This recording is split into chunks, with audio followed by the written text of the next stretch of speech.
So, so it's Friday night, and we're at the Capitol in Denver. Look, say hi, Janet. And we're here with BLM 5280 for Take Back the Night. Right? So we're waiting. We're waiting here for things to happen, and I'm also here. Hi Dee, how are you, sweetie pie? I'm here doing free COVID testing, guys. So come down and get your free COVID test. It only takes a couple of minutes, and it's non-invasive, and it would really help me out, me and our community. We're got a grant from the CARES Act, and we're collecting data and doing testing. Even those people that have been vaccinated, we want to get through this, right? So we got there's a Shira, my love over there. I love her so much. She's only 17 years old. She's just so awesome, isn't she? Should we see what they got going on over there? Look, it doesn't fall apart.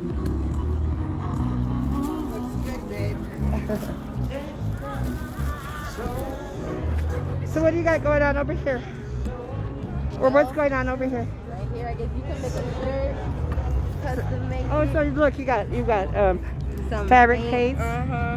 Fabric Some paints. dyes over here. Yeah. Some chalk. Sorry, can you just ask before you film? Oh yes. I'm Carol. I'm Carol Fine. Nice to meet you. I'm Carol Fine. And I don't see her but anyways, yeah. So you guys got a table going up over here. I've got a COVID testing over there. Yeah. When you got here, we didn't know. Yeah. Good. I got you. We just have to be really careful. Yeah, so that's why I want to do COVID testing here. So anyway, I really definitely so awesome, yeah.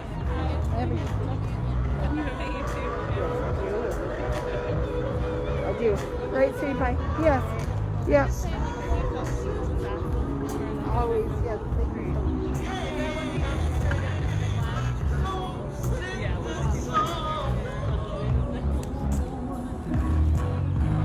So we got some artwork going on, Johnny? Yeah, take your time lapse. Yeah? Yeah. That'll be awesome. That will be Take a while. Maybe have like 500 photos to take. Yeah. That's awesome.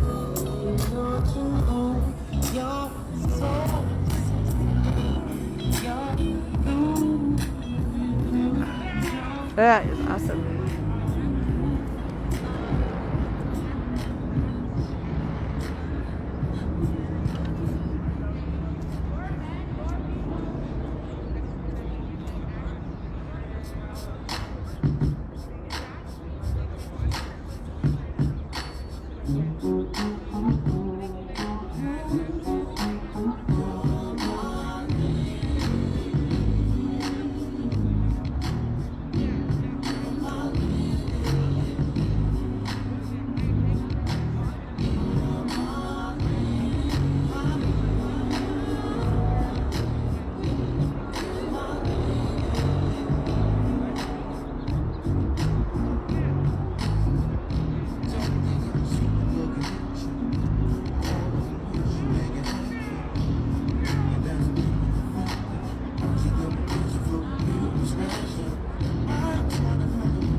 to change it with my hand.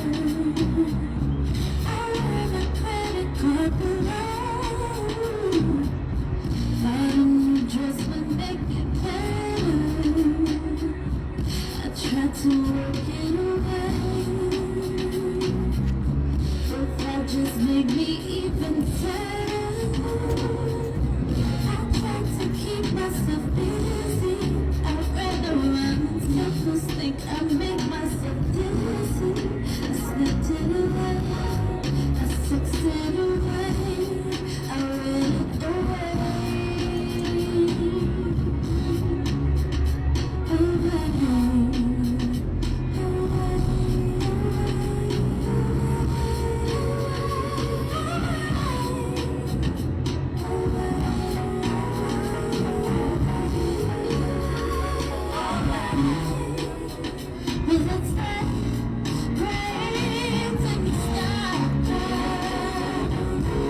Sometimes I don't wanna feel those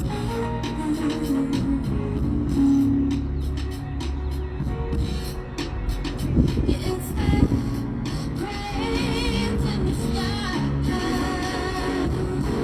Sometimes I don't wanna feel those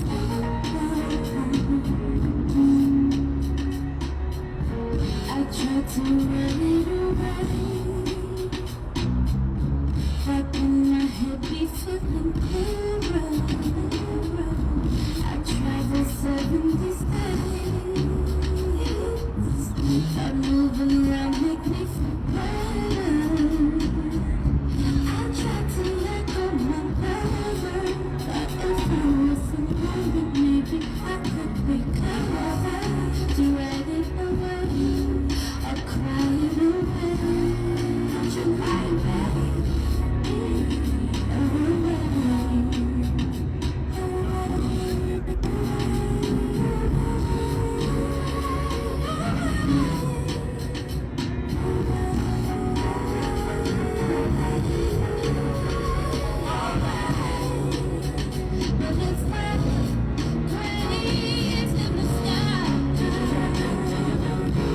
Sometimes I wanna feel those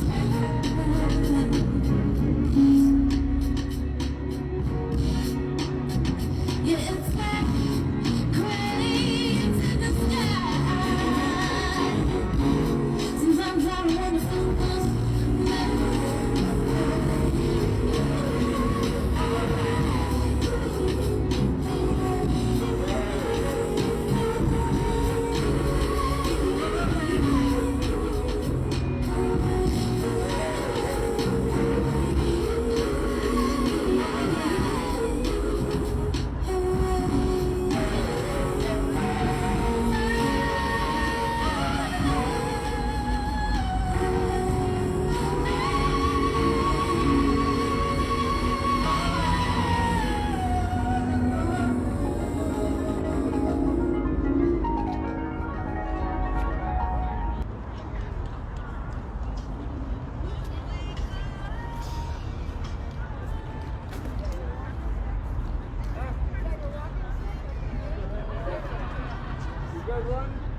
I need one pretty soon, but not yet. I'm gonna fight it for a while, right? Okay.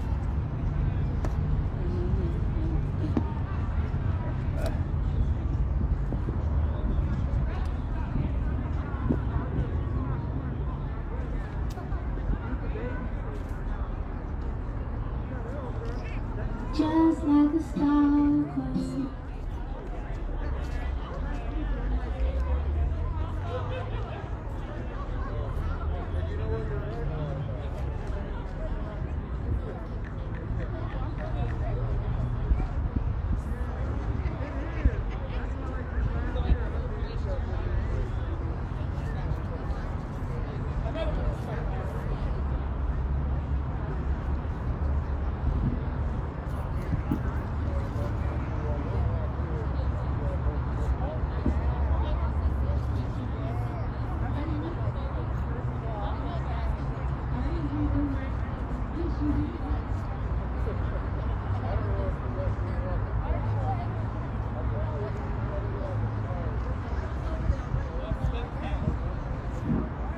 What's the dealio? Oh yeah, she gonna wipe down my microphone because COVID.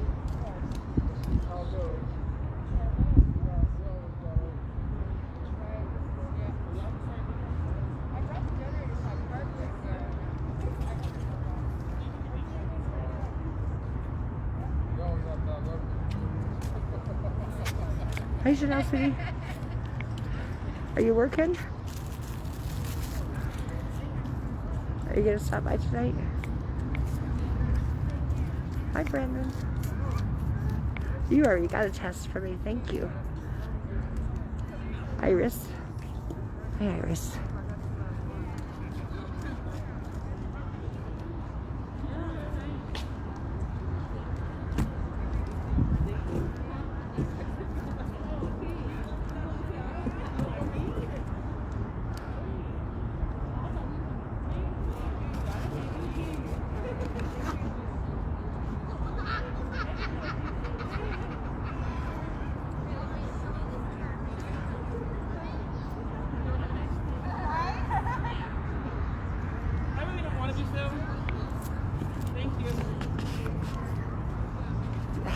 How about your voice?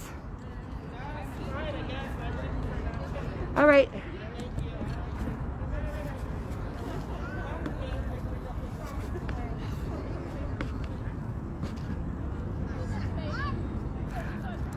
Think it's important that we hear the voice, right?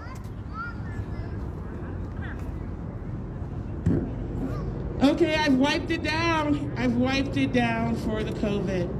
I want to thank you guys all coming out to Take Back the Night rally. Give yourselves a round of applause real quick. That was a weak round of applause. You can do better. Yeah, we're getting there. Yeah! There we go. Thank you. Thank you so much. Take Back the Night was another movement that was started by a black body, just like Pride, right?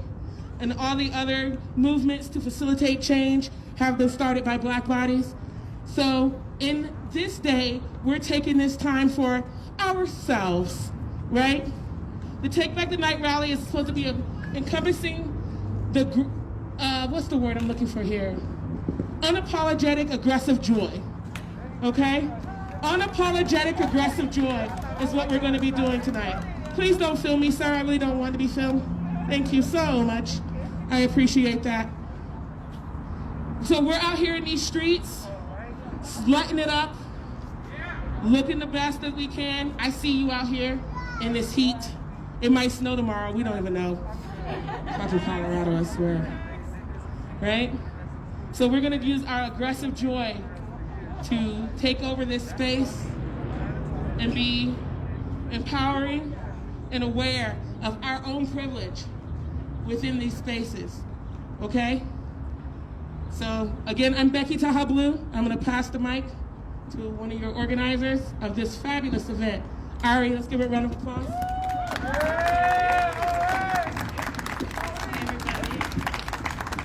Good evening. So most things I start with an invocation and also a land acknowledgement. This is indigenous land. This land doesn't belong to anyone here. Oh, okay. Y'all got me now? It's the mask, I swear.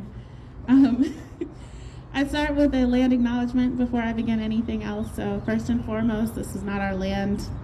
You're standing on indigenous land. This land belongs to the people it was stolen from.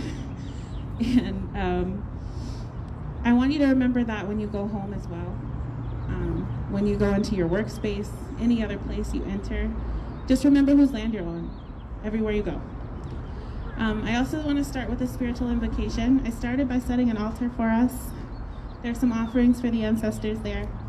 There's some protection elements to that table as well. So if you feel the need or if your spirit moves you to go by and get a blessing, it's right over here.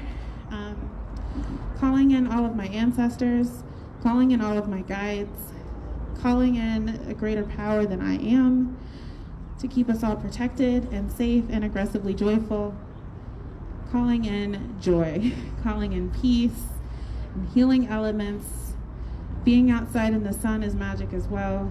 All of this is a spell. I really want us to feel into just a healing evening, and having spent the first part of the evening just in community, being joyful, I believe in that healing as well. So thank you so much for being here. And like Becky said, this is an alignment and solidarity with a bigger movement. Take Back the Night was started back in the 90s, another Black body. It was the inspiration for a march, I guess we'll say. Take Back the Night started slow. It started Slut Walk, yeah. So essentially, at the root of all things, for women's empowerment, for our safety, for sexual assault awareness, is Black women. So our theme for the evening is a journey to healing, and we're hoping that through each of the elements we've provided for you, you can start your healing journey or continue it in some way. Just want to thank you all again for being here and holding space. If nothing else, if you got to be in the sun and share space with me, that's healing too. So thank you so much.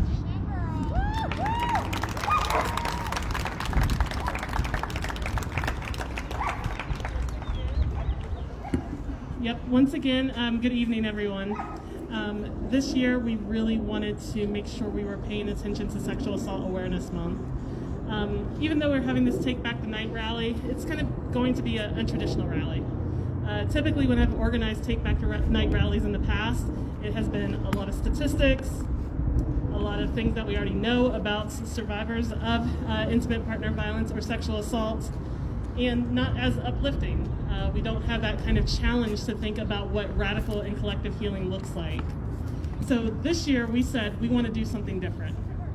We want to have a space that is dedicated. Yes, Ari, please. We want to have a space that is dedicated to survivors, naming survivors, recognizing survivors, but we also wanted to center our theme of a journey to healing. Part of the Black Lives Matter movement was about collective healing. How do we come together as a community to think about ways in which we can heal against all of the oppressive systems that are against us? Collective healing means coming together as a community, being there for each other, and then moreover, believing survivors. This year we've had a lot go on in our community, and it was so important to us to also come together to believe Black women.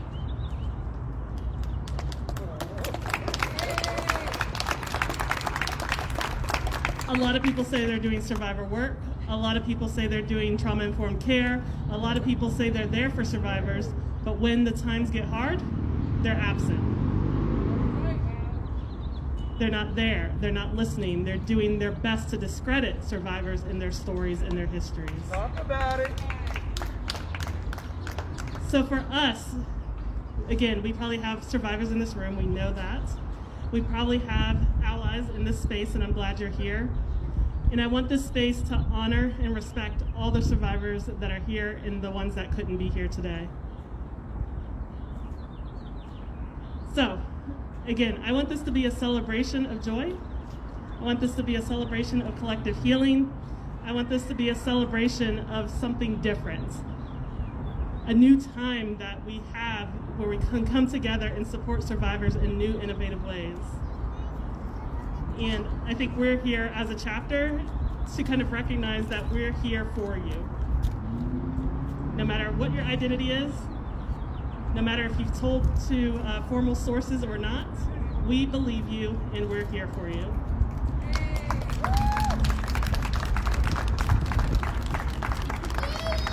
Yes. So again, thank you for being here. We're going to have an opportunity for open mic starting in just a few minutes. And then after that, again, I just want us to fellowship. I want us to have a large electric slide dance at one point in time. And then before we end, we will have a candlelight vigil, again, honoring those who are here and honoring those who can't be here. So once again, thank you, thank you, thank you. Continue to believe survivors, continue to believe Black women.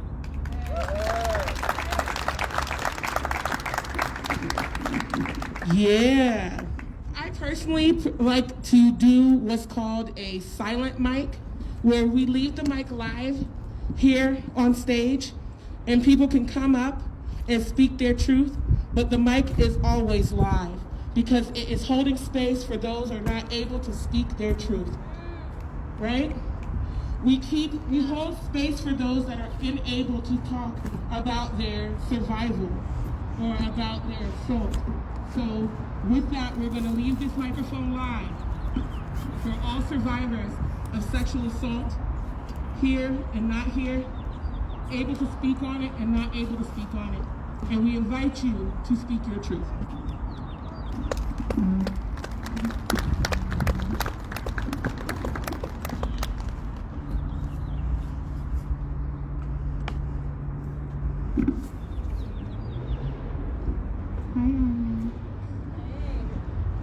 First I wanted to shout out Christian over here who is doing some lovely live art. Inspired by what she hears from all of you and us tonight. So many, many thanks to her for being here. And also there's a free COVID testing site if you need a COVID test. I don't know a lot of people that don't. But to start off, Thank you. I actually have a poem I'm going to read. What was it? Where's the art? Our silent one. I like that. I'm sorry. There you go. There you go, guys. Look what she's doing. I'm gonna sit down because the sun is really distracting me. It's really warm tonight. It's crazy, getting crazy there tonight. It is? Where's? That day, I know. I wore the blazer, the pants, the shoes I bought for the case I had to testify in earlier that year. The shoes, a knockoff version of the kind my attorney then wore, because she was so awkwardly poised and professional, and I wanted to be that, or something like it. So I wore them again for my deposition. I took my piercings out, did my makeup perfect, subtle, conservative, piled my braids on top of my head with every bobby pin I've ever owned, painted my nails fresh blood red because that's what I do when I need to be a giant. And I certainly looked like it. Even if I couldn't find a motivation, I knew they would be asking for it. And I still had to come on anyway because what they were really looking for would be an explanation, and I didn't have one. I still don't. But I looked like I knew what I was doing. So I drove to my attorney's office. They asked me to come early. So I got there before then, and their secretary got me water, and she set me down at the head of a big, empty mahogany table. And I left the perfect red lip print on the glass. And I watched the video they told me to watch on how to give a good deposition. Which is basically don't lie, but don't tell them anything either, if they're not asking for it. But I've done this before. So I wondered to myself about the actors instead. Things like, was this their crowning achievement? How many takes did they do of the woman losing her composure over seemingly nothing? And why weren't any of them black? Begging to be distracted or even better, dismissed. And then it was over, and it was time. And my attorney set me down at another big mahogany table, not empty, but not full. And we sat, the opposing counsel, my counsel, myself, a stenographer. I took an oath. I knew they'd be asking for it, but I still didn't. Opposing counsel proceeded to ask me unrelated questions to later prove whether or not I'm a liar. Who was my family? Where did I work in college? What did I eat for lunch that day of my accident? Then he'd hand me medical documents, and I'd tell him what I knew about the medical documents, which wasn't much. And I promised myself I would keep it together, but I also knew it was coming. He's gonna ask me for it. But I pretend that I didn't know. And I'd fool even myself until deposition exhibit 5 was marked question by Mr. Coberly. Miss Lipscomb, I've handed you what's marked as exhibit 5. I read the date and I already know. Answer, Question, do you recognize this at all? Answer, no, because they don't show you the patient report when you were the... Question, we received this in response to a waiver you signed. Patient was found face down and unresponsive on the pavement. Answer, oh, great. Patient became combative when approached by staff. Question, and it relates to an emergency room visit in 2013. Do you see that? Yes. Patient became combative when approached by staff. Oh, that's why they restrained me. Question, what is this in relation to? And I told all of them. The stenographer didn't document the tears that erupted from somewhere deep inside my repressed trauma, so suddenly volcanic. I didn't even know they were there. But I never let them fall anyway, and she didn't know how my body was doing that thing where it wants to be sobbing, but it won't let me. So it's just gasping for air in defiance. She just wrote that they asked if I needed to take a break, which is a really compassionate way to say get it the fuck together. And I go to the bathroom and I stare at the window, at the stained glass window, looking for a place where it's okay to scream, and the tears can fall without ruining my makeup, but it's stained glass, so I can't see a fucking thing. See, I never told anyone about that night, including myself. I told people my teeth were broken because I slipped on ice, because I didn't know. All I know is I woke up in a hospital strapped to a bed, naked. Staff assumed I was just a too drunk, too angry, too black girl, and made me use a bedpan instead of taking the restraints off because I guess I was more fight than flight that day. Or maybe I was a lot of both. And I didn't correct anyone because I couldn't admit what happened. I just let them think what they already wanted to think, what they always think. I was a too drunk, too angry, too black girl that needed to learn her lesson because she couldn't just keep it the fuck together. But I promised I would. So a long 60 seconds later, I sat back down at the table, and I don't remember answering any other questions, but I know that I did because I got the transcript in the mail today. And I don't remember driving home, but I know that I did because when I got to my house, I was still in the driver's seat. And I don't remember going inside to my room, sitting down on the floor, and finally letting the tears just fall wherever. But I know that I did because there was mascara all over my blazer. And I don't remember taking off my knockoff shoes, but I know that I did because I remember laughing maniacal in the maudlin Sideshow Bob way that doesn't come from anywhere truly humorous, because all of the days I've worn these stupid fucking shoes without ever reading the label said out of every time I wore and played professional for the past year almost without noticing the label, today would be the fucking day. Me too.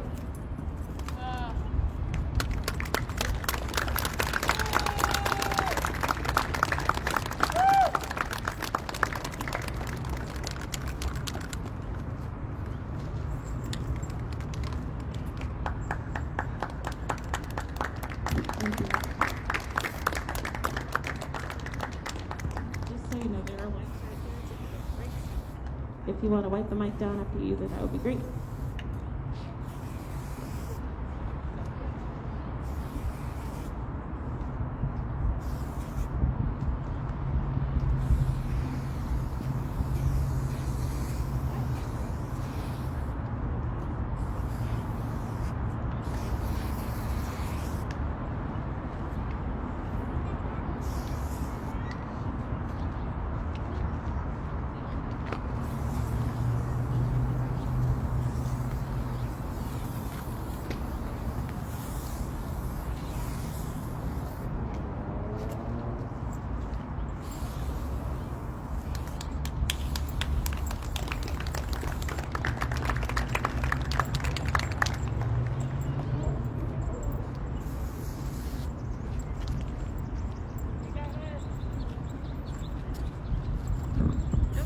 So actually, we have a speaker lined up as well.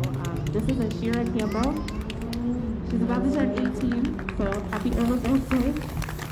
She's a youth organizer, and in my activism as an almost 35-year-old adult, my main focus is centering the voice of young black women. So here she goes.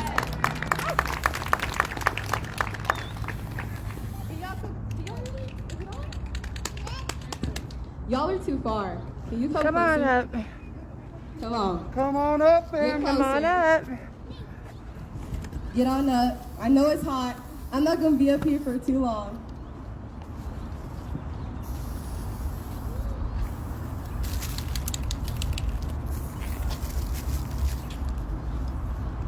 All right. We're going to start with a chant. You ready? Y'all are dead. Y'all are dead. Y'all are so dead. Are you ready? Yeah! All right, ready? Show me what community looks like. This is what community looks like. Show me what community looks like. This is what community looks like. That wasn't loud enough. Come on, get closer, y'all. We can still social distance. Come on. Okay. If we don't get it, shut it down, all right? If we don't get it, Shut it down. If we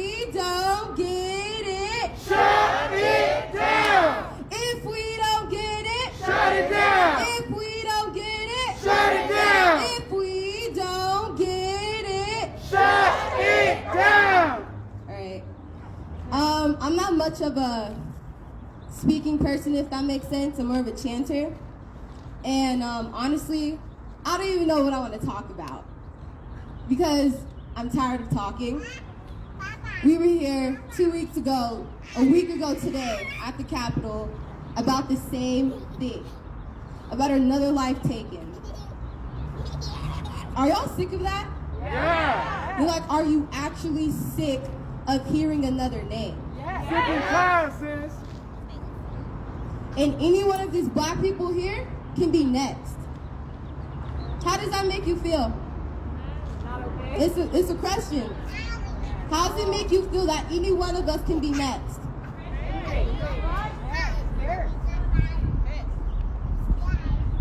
When's the last time one of y'all been out in the community?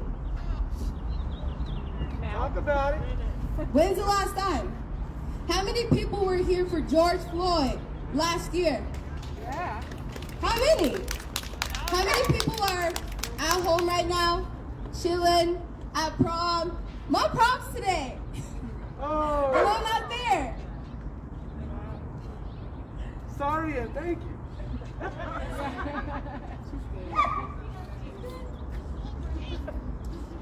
I really don't have that much to say, honestly, but I encourage everybody to keep coming out. Bring a friend, bring a family member, because we're still out here and people are still dying. The cops are still killing people. Say that. People are still being brutalized. Right, that's it really.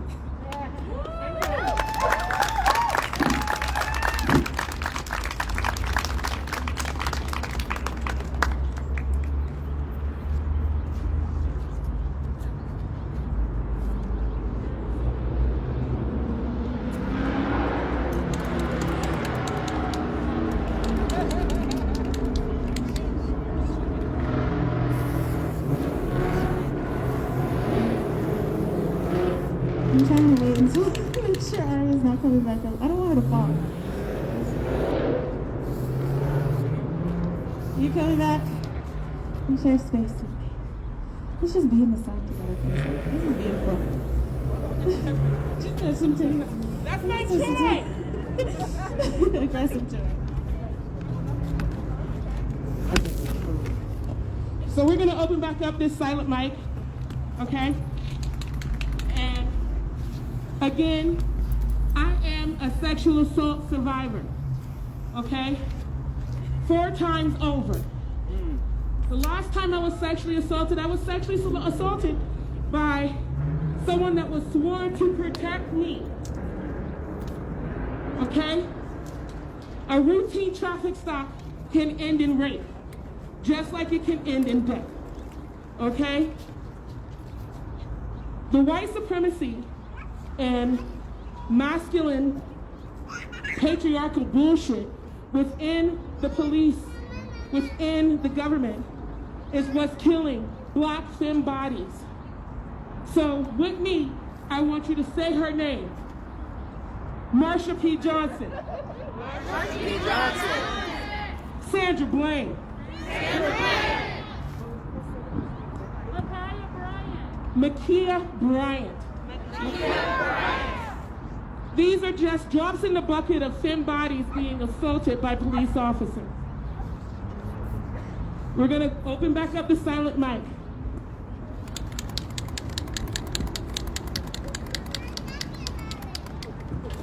We're going to have Bianca McCann give her piece. Let's open with a round of applause.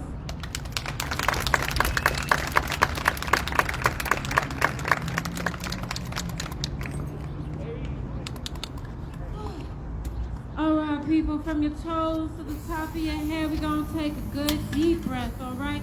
Exhale on it so you can take a real one. Inhale.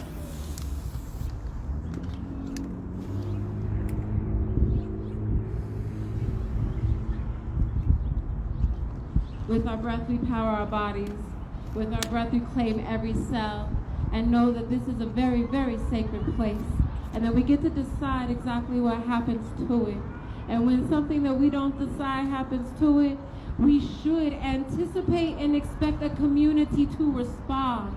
Yeah. And if our immediate community does not respond, we must go extend that beyond our immediate community as far as we need to until we are recognized for the sacred beings that we are.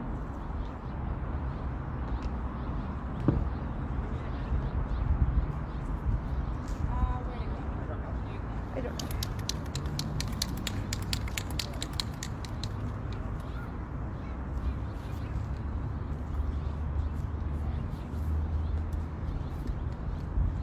Should I need to describe all the hills my safety died on?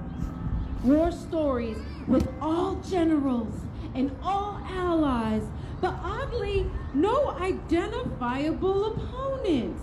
All fire friendly and slips of the hand, tongue, hand, right?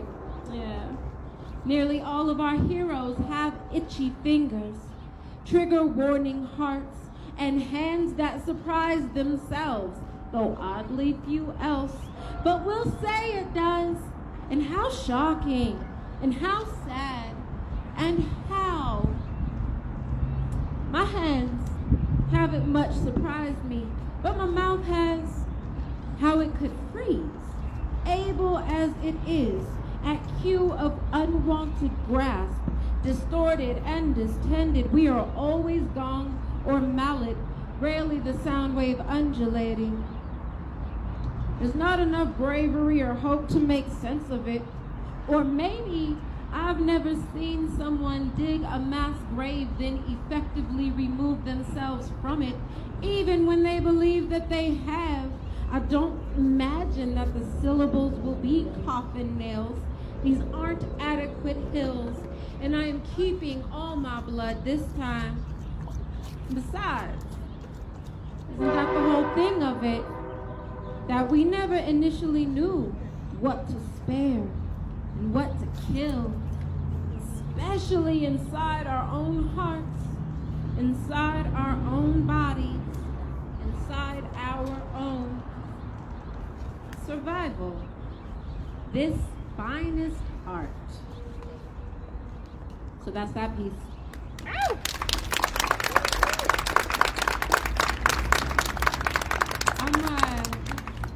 I'm definitely an advocate and ally, all kinds of things. Not in the ways that I'd like to be, because of the training of my survival, because of how many times I've seen folks speak up and say a name and nothing happened, because of the way I've had to maneuver around my own survival. The celebrated leaders whose underbelly I know. But I learned, I'm really thankful and proud for the bravery of Black Lives Matter 5280. Y'all ain't standing in nothing light right now, my God. And yeah, and I'm learning, right? Maybe what it is to gain some breath, maybe what it is to say a name and have folks believe you and take action. Yeah, mama don't know that yet. Isn't that a radical thought? That it actually matters who we lift up. That it literally impacts who will come to the event based upon who's on the speaker's list. We don't know who's not showing up. We don't know who's showing up and risking their entire skin for it. We don't know what happens in their homes after they go home from the march. This isn't new. This isn't new. If you look back at as much as we celebrate the Panthers, and we should, this isn't new. This has been going on. Black femmes been dying for it on every front line. And thank you for being here. You know, a lot of times when folks are at a rally like this, and it's like, we're talking to you, but you know we're talking through you. Hoping that you take this energy to all the corners where you exist. That you are always looking for a Black femme's voice, that if we are not in the room, there is a reason. And it's usually tied to safety. None of these towns are accidentally all white. None of these rooms are accidentally all male. It didn't just happen that way, y'all. Something happened. It was orchestrated. There were intentionally voices kept out.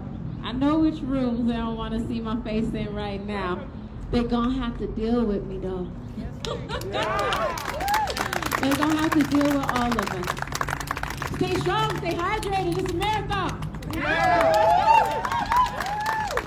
Speaking some truth, take that home. If you do not see a black somebody in the room, it's because she was not meant to be there. So you should speak truth to light on why that voice is not present.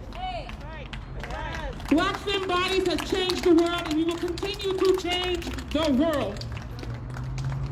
And we did not change the world because, we wanted to. It was by circumstance, by the situations that were fed to us, the things that were denied from us. Pay black women. Support black women. Believe black women. You have another person up here for you ready to go?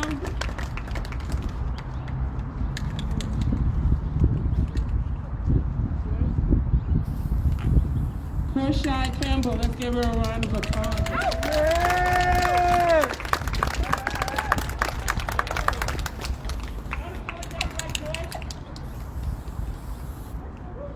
I want to thank you all for being here.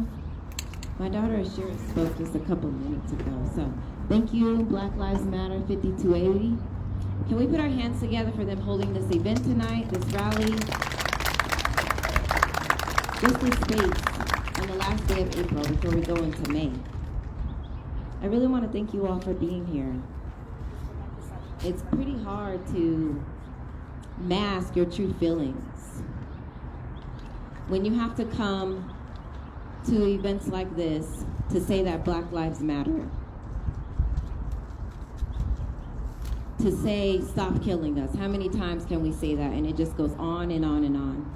And you just get tired of it. You become numb and angry and depressed. And of course, do you think I would want to get up here and talk about sad things? I don't think anyone ever wants to keep talking about sad things. Last Saturday, Ashira and her friends had an 18-hour sit-in at the Capitol right here. We slept right there. If you were there, just put your hands up for the sit-in. If you came Friday, Saturday, if you were there, thank you so much for coming. Because we're taking another stance to say protests are not enough. We're doing sit-ins, and we're gonna keep elevating it until Black people stop dying. So it's just begun. When you're part of a revolution, it's just not a one-time thing. You continue doing it your whole life because we're fighting against an oppressive system. This building, all these buildings around us, oppress people, mute their voice, incarcerate them. They really don't want us standing here. You know they're watching us. They're always watching us. So since you know that you're being watched, do something impactful. Don't just come here or hold up a Black Lives Matter sign or post on your social media. Do something impactful. Not because you feel forced or obligated. Allies, I'm talking to you.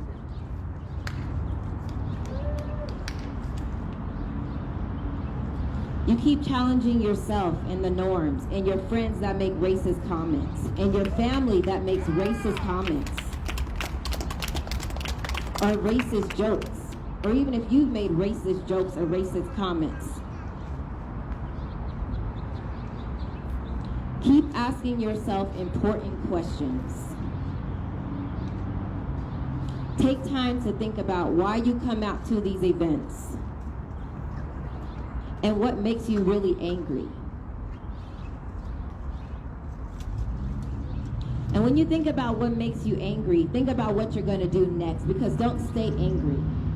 Don't just stay angry and do nothing about it. But keep making change any way possible that you can. You don't have to be like anybody else to make change.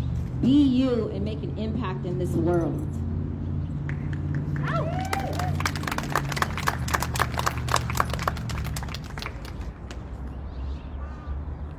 As my daughter said, I'm tired too. But on the same hand, I'm hopeful. Because for once last year during George Floyd's murder, people said enough is enough. Police brutality had been going on and on and on. Trayvon Martin, Elijah McClain. We still need justice for Elijah McClain. We haven't forgot. Don't think we have forgot. We still want justice for Elijah McClain. People came out around the world, around this nation. There were thousands of people that filled the capitals, from the East Coast to the West Coast, to Africa, to Asia, to Europe. Because we're tired.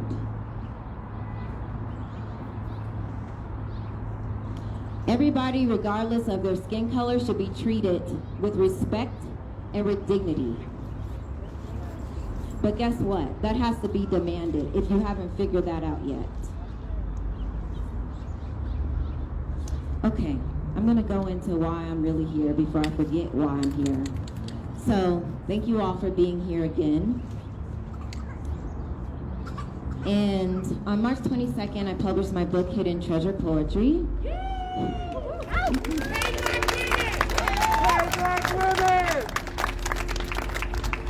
So all praise and honor goes to God. It's available on Amazon and my website, PortiaCampbell.com, and it's also available in ebook. So I always tell people to follow their dreams and to be true to who they are. And in the pages of my books, you'll see my diversity of cultural roots, my upbringing in the church, and just my voice.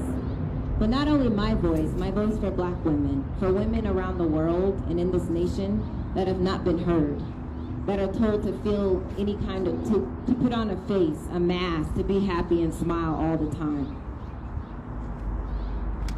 You have a right as a woman to feel an array of emotions, whether that's happiness or rejoicing or sadness or insecurity, because at the end of the day, you're still beautiful. And no one can take that away from you. I thought I would get some applause at that since this is a women's event. Stay there! You're beautiful!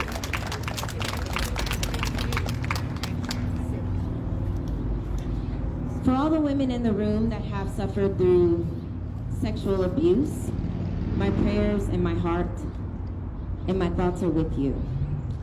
If you've suffered through any kind of abuse, you are seen and you are heard.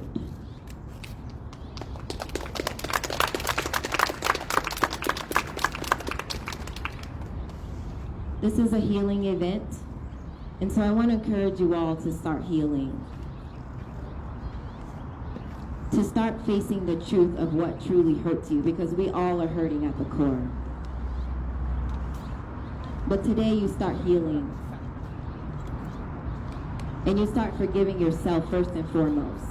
Forgiveness will not happen until you forgive yourself.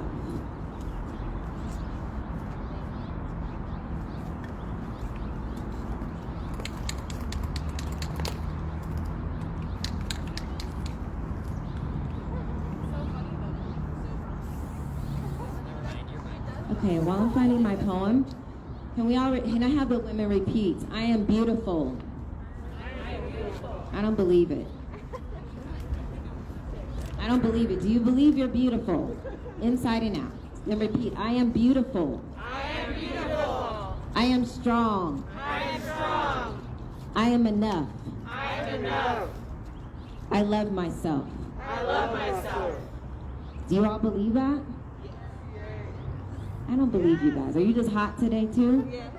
It's hot and you've gotten off of work, so there's no energy. But do you believe that you're beautiful? I didn't come to talk to myself. Yes. Yes. Inside and out, no matter what happens to you, please believe, women, that you are beautiful. And maybe you grew up not hearing that, but I want you to know today that you are beautiful and that you are loved.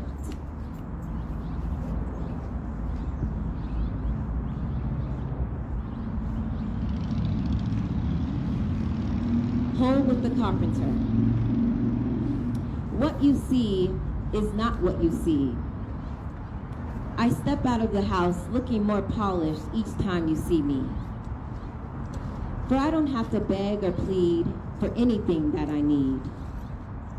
Simply because I have been touched, I am the daughter of the Most High King. You always look so nice, so classy and well put together, they say. Little do they know I am walking on my Lord's inflated grace. You see, I haven't always looked so elegant, so prim and proper. I used to have a reason as to why I had next to nothing to offer. I would hardly put myself first or take time to appreciate the magnetic glow before my face. I compared myself to others, and when people saw the hurt in my eyes, I slowly looked away with shame. But once Jesus stepped into my life, he gave me the confidence and courage to start over again. He says to each and every one of his creatures, you are a blessed child of God. You are royalty. You are my treasure. You have an enchanting destiny. You have more value than any and every ancient pearl, for I have called you. I have taken you as my own. When you start to feel alone, look upward for encouragement from your first home. Apologize for your wrongdoings. Make peace with fellow men. But not for one purpose, but not for one moment should you doubt your pristine purpose. Listen to how I see you. As a cloud in the sky changes, as the day turns into night. This is how I look at you. Look, Mommy. Look at that cloud. It looks like a despondent old man with his head bowed down. No, daughter. That is a new king holding his glistening, decadent crown.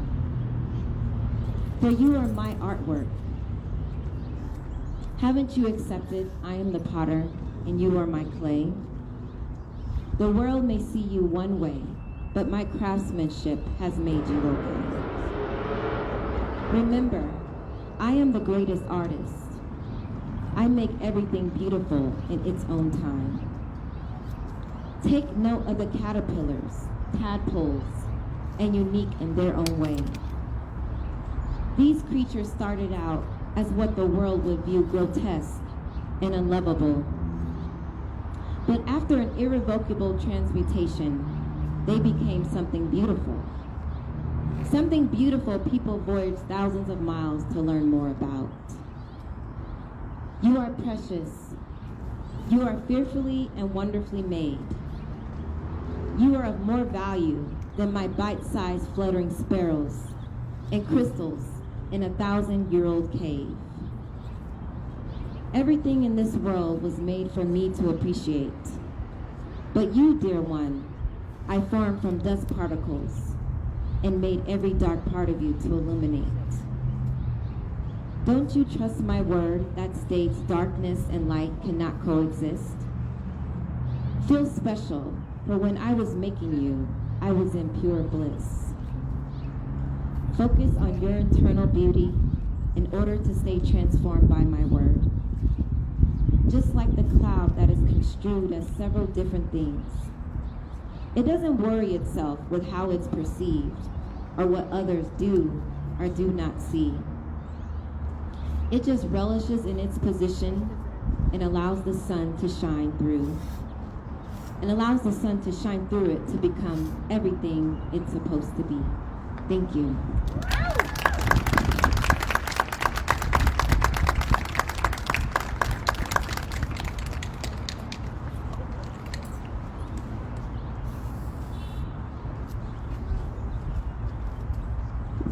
Just want to say one more time, that's Portia Campbell. She is Ashira's mama and also a published poet. You can get a copy of her book right now if you want to.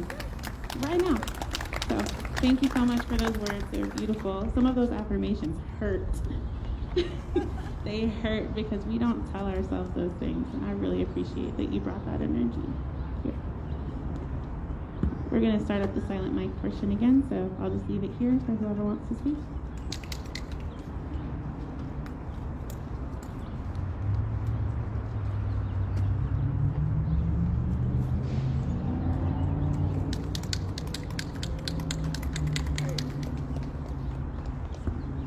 Hello.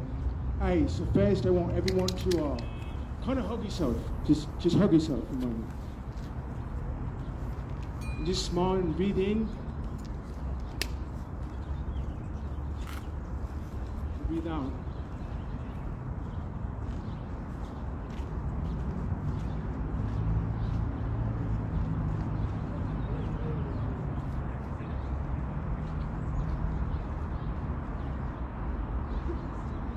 This one's called holographic programming. This message I'm writing is not for the discarded mind or the faint-hearted kind, nor more the fool who's cracking jokes with you. I'm just here to remind you why it's more important to be more than just a few. We have become a witness to the deception of man and watching nations fall. At the same time, putting investments in corruptible creations and building a wall that divides reason for true unity and leaves us to be observed through lies and scrutiny. I mean, how hard is it to reach out and offer help to those who need the most? Hold on, my bad, I forgot. The rest of us are too focused on making millions to let anyone close. That's what makes it easier to leave sisters and brothers to rot, right? Who's there to tell us not to keep our thoughts simple and tight while others suffer through real poverty day and night? We come up with excuses, but we're exceeding nothing but tying these shouting nooses around our souls, forgetting what it means to be the divine family as a whole. It's crazy how we talk about stopping genocide, but never show progress on our side, and that's exactly what happens when we focus on protecting pride, saying, our hands are not involved, so it's impossible for us to commit homicide. But we become as responsible as the next one who denies the truth in the way we deceive the minds of our youth, and with conditioning programming that's no use, telling them it's okay to be a soldier and go kill a country for the power holder. Having us washed out to believe that we do it for our home and the ones we love, and when really we're ignoring the dead bloody mist that on the ground that was once soaring white and tall. So now I'm going to end this message with one question. Now have we had enough? Enough is enough.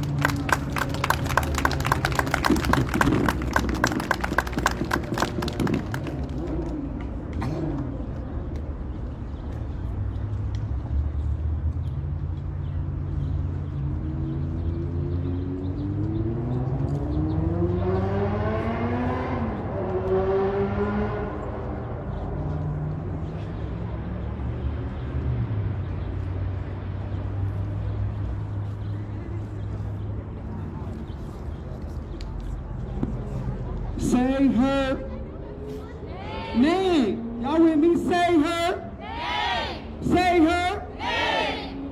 I really wasn't trying to come to the mic, but the spirit, really the people talking just inspired me to come up. I want to bring up the memory of Olu Otoyin, and I'm messing up her name. I'll say Toyin. She was killed in Tallahassee, Florida about a year ago.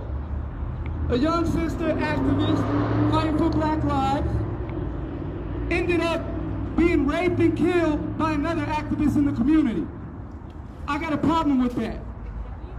To all these men in this space, I'm asking you to stand up and do better. We can no longer have that.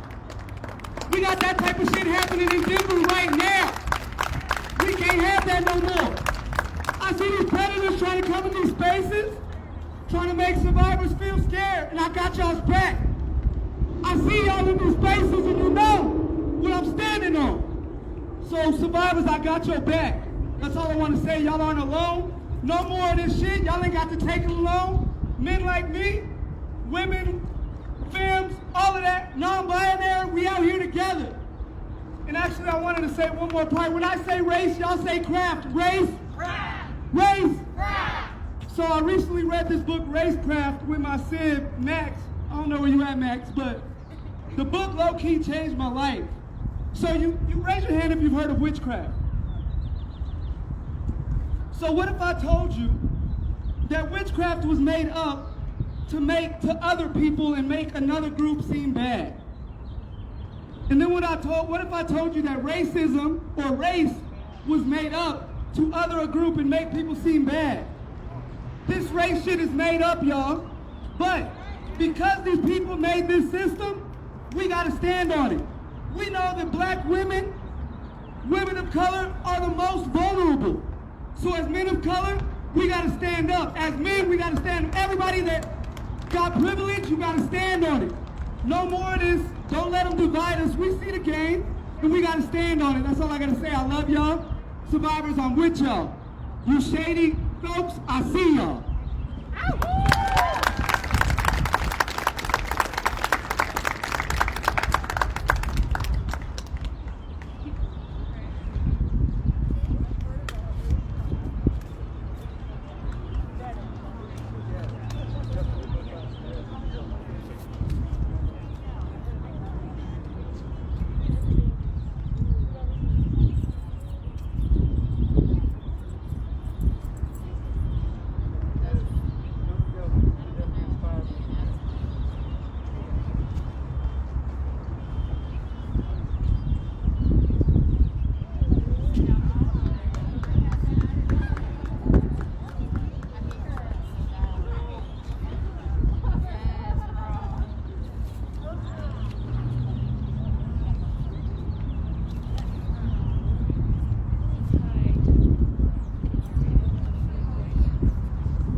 Okay,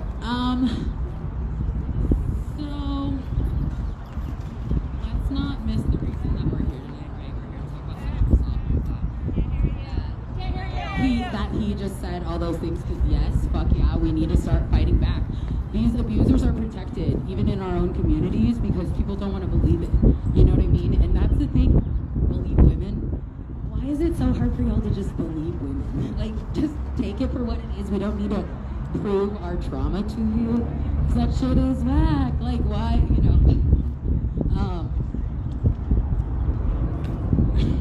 I really didn't prepare anything. I just also decided I want to talk about it. But if you have never experienced it, you are so privileged. You know, lucky you.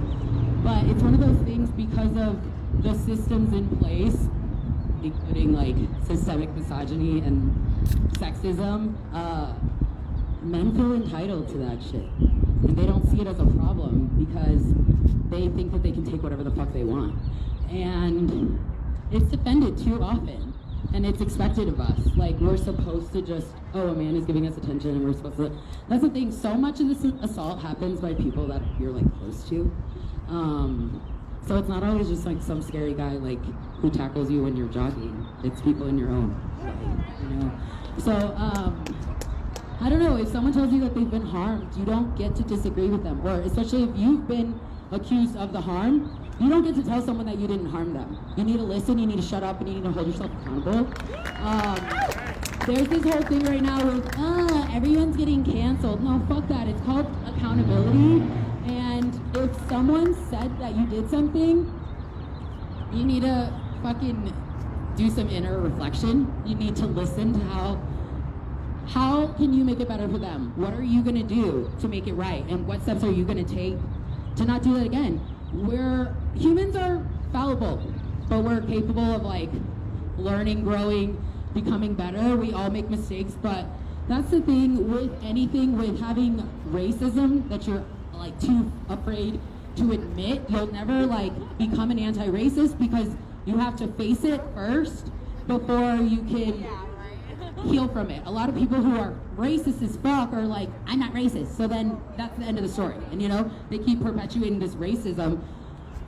And maybe they don't even realize it because everything has been normalized. It's been normal. We've, as women, been oppressed since forever. It's a Western thing, you know what I mean? Of course, they decided that they have to be the boss and they have to run everything, and we have to be submissive to them, and no, we're not doing that anymore. So anyway, I don't really know, I'm just rambling, but Black and brown women are sexually assaulted at disproportionate rates. And little girls they're called women. They're like, I don't know what the word is, but like they're made out to be adults when they're still fucking children. And so then it's somehow our fault because we're fast and we dress a certain way and well, they drink or they party or they do this. So, you know what I mean? And stop putting the blame on women, y'all. Men need to hold yourselves accountable. I know people get men, not all men. Well, enough that we're up here fucking talking about it. You know what I mean? So, stop. I feel like, I say this a lot, but people tell on themselves. Like, if you get defensive about something I say, think about, what did I say, what did you hear that you decided, I'm fucking pissed about this? Because you're getting defensive because maybe it applies to you. Like, if the shoe fits, right? So I wasn't saying it about you, but if you're taking it that way, then maybe you need to reflect on some shit. You know what I mean? So men who get defensive whenever we say men are this and men are that, then that you need to deal with some internal shit because you're like projecting. You know what I mean? Like, if you're not part of the problem, then you know that there are other men who are, and by defending them, it's just compliance. It's the same thing. You know what I mean? If you're not standing up for it, whenever your homie does something bad to a woman, maybe you would never do it. But by you not telling him, dude, what the fuck? You're part of the problem. You know what I mean? Like, it's so normalized that no one fucking holds their friends accountable because they're friends. Like, I don't give a fuck if you're my friend. If you do something wrong and you're harming someone, I'm gonna tell you. And I have these conversations a lot. And some people wanna say fuck you and block me because they're not willing to like face their own shit, you know? We're all learning and we all just have to hold ourselves accountable. So, I don't know, I think that's it. But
Just like a star across my sky, just like an angel off the page. You have appeared to my life, feel like I'll never be the same. Just like a song in my heart, just like oil on my hands, only to love you.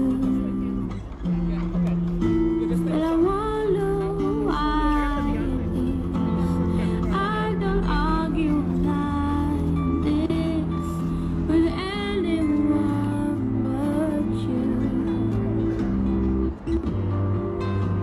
They do it all the time. Oh, I'm sorry. I was gonna get jiggy with it. So, in unapologetic Black folks fashion, we're gonna make some lines and we're gonna do the electric slide. So, in forms of radical joy, get your ass up, get on the flow. I'm looking at you. Come on.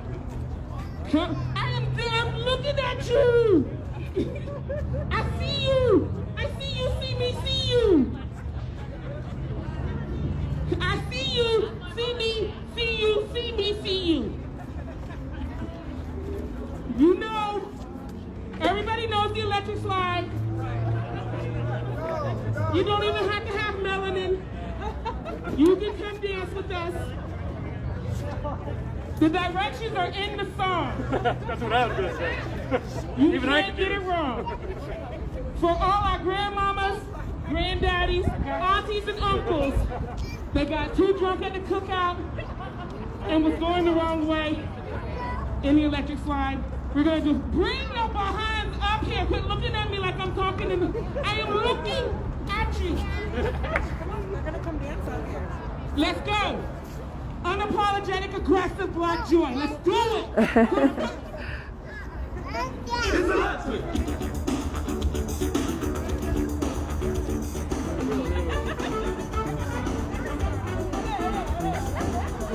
You know the words. Let's go. It's electric.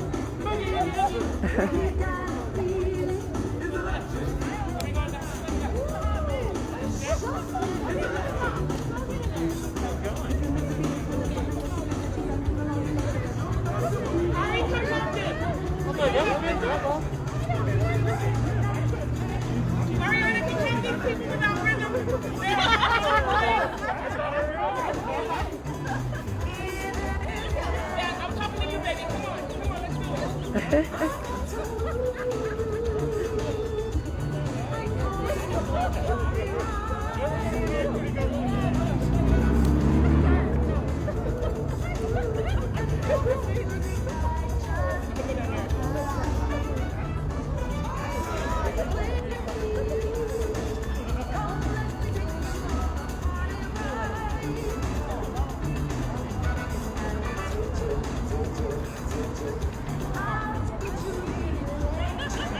Everybody on the off. I'm Gary for Avery, Anna. I'm right. Y'all are wrong.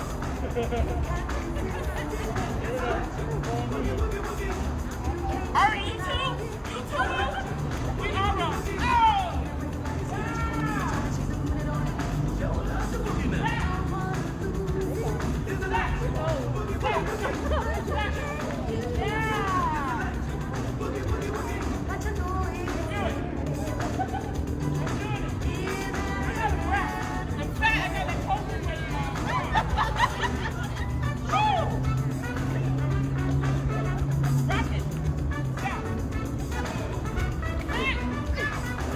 Right off staring at us, look at us, bring your ass up here.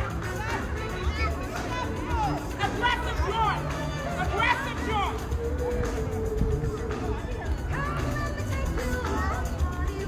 I'm gonna keep yelling at you like Mama did. Right there.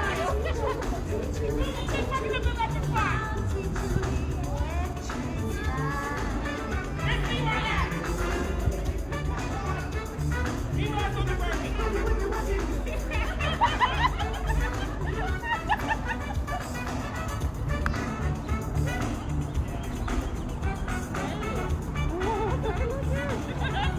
Yeah, get it, boo.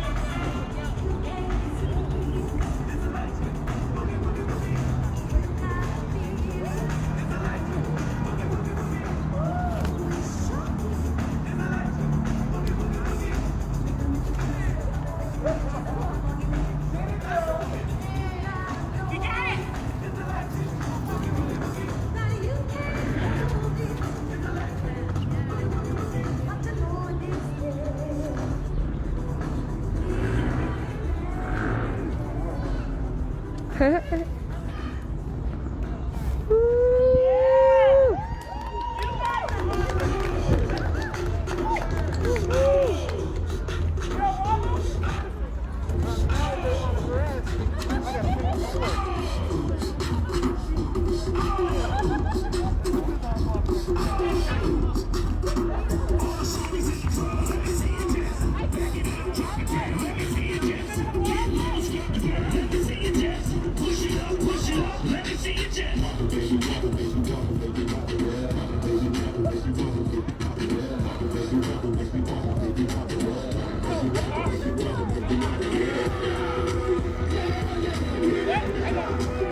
Oh yeah! She's doing the most.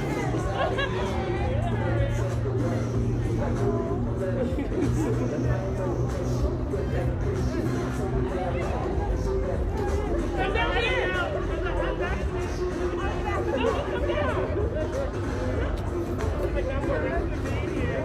She's not independent.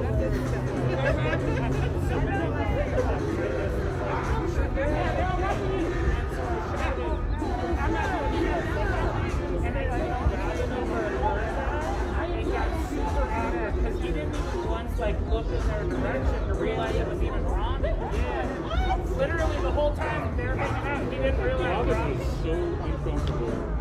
Yeah, I can tell. He's like, I gotta get out of here. Oh, we gotta go pick up Shayna's dog. Sorry. Gotta get That out of was here. the Get it, baby! Get it! Pick up her dog. Show him how to do it! Yeah, Magenta and I were talking about that. We're like, you know, great. I'm glad you showed up.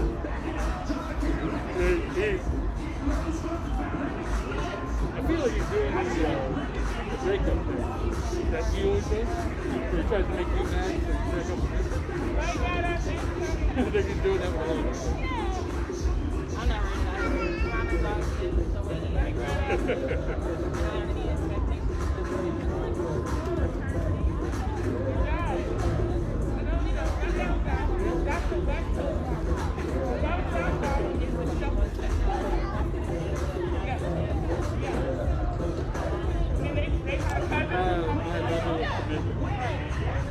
We had a cousin come in from California.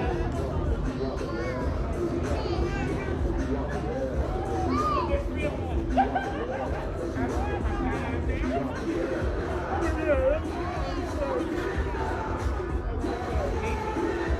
I thought that's like, it's never When it took off. it's just the market, like, he didn't even realize, he was like, hesitating. Oh, yeah.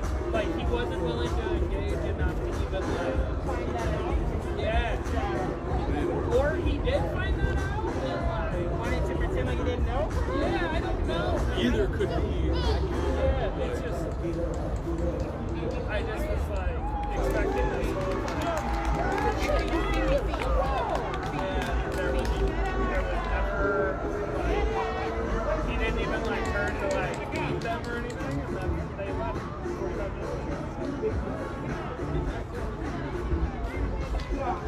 Yeah.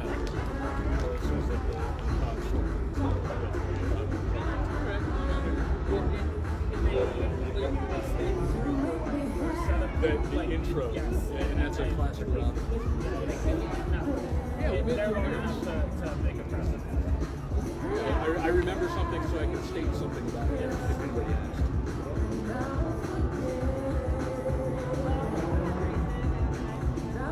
Yes. He showed up.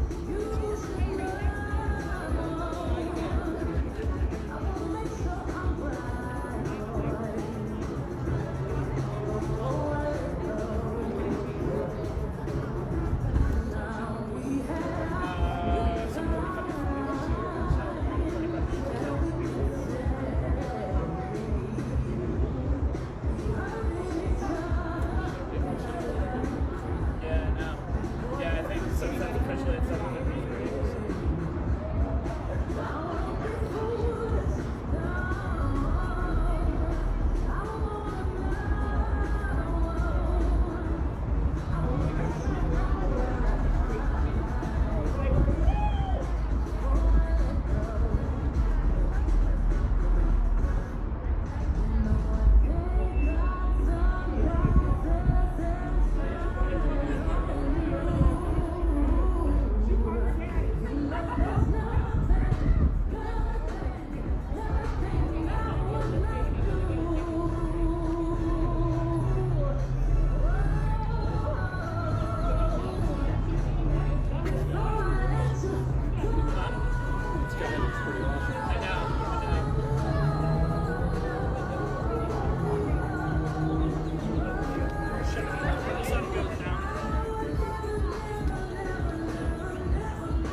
Look, got a candle.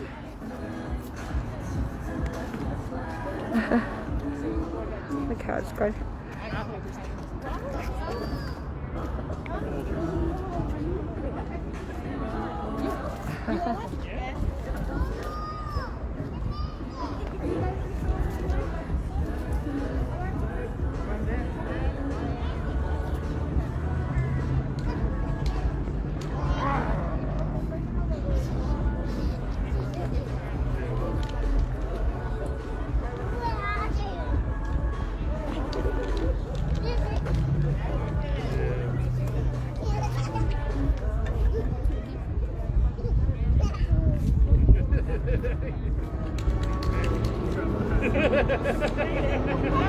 I thought I stopped her. She's a quick one, yeah.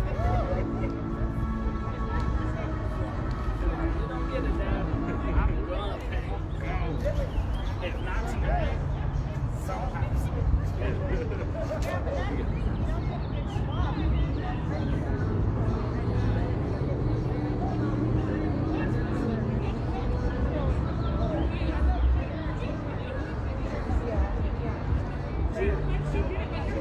That's just a shot.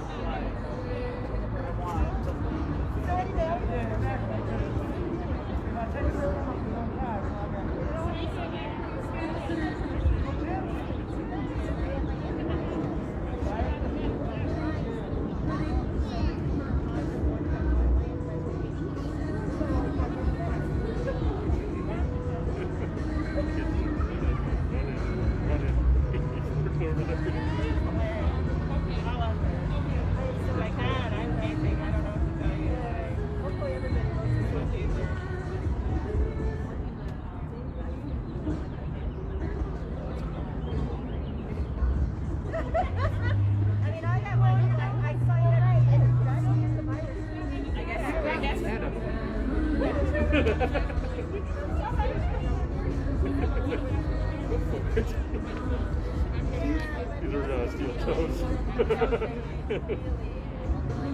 I actually really like steel toes.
I guess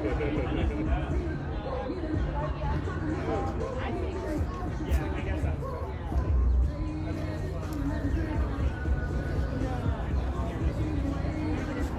I know you do. I know you do.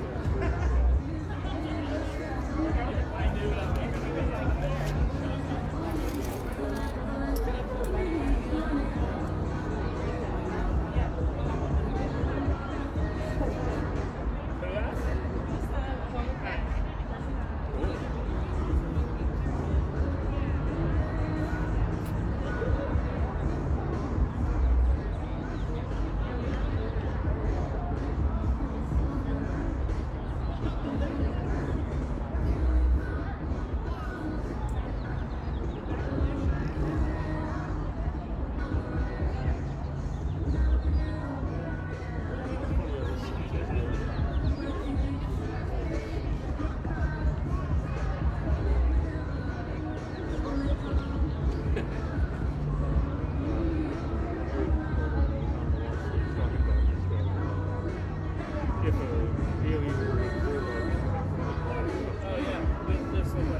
was going to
just want to say thank you. We have so much gratitude for all of you guys tonight. Someone had words to say or you what I have to say. Thank you so much for being here. Thank you for taking it with us and just experiencing the rest of the world. Feeling that forever. Because that's how it really needs to be. I believe that we cannot have these organized spaces without a focus on community. We need to do both simultaneously at all. So I appreciate all of you.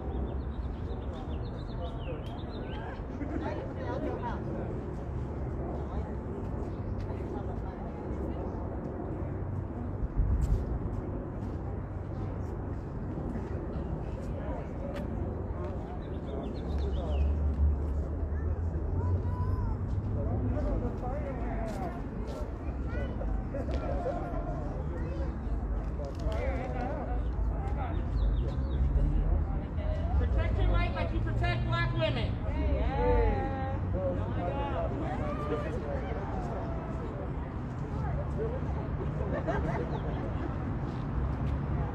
Each other.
Not protected. Oh my.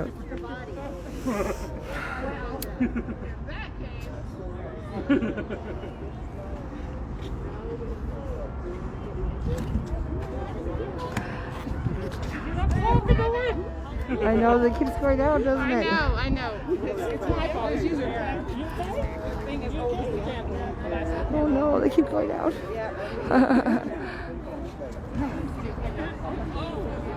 You're keeping yours lit. Oh no.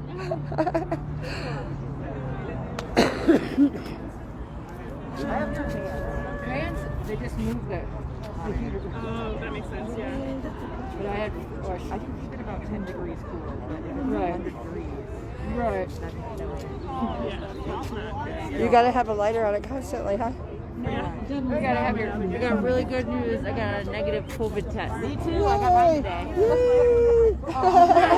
Although they asked me for my address. Apparently, I didn't give my address. Oh. Oh well. He's gonna pass them out.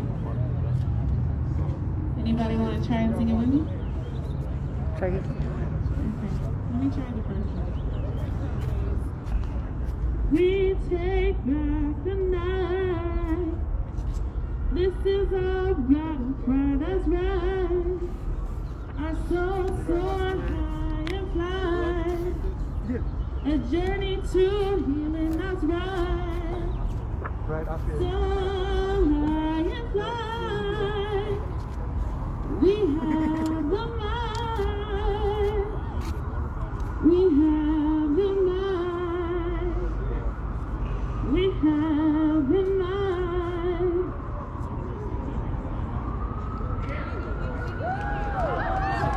I just learned it. Can y'all sing it with me? Do you want me to do it again? All right.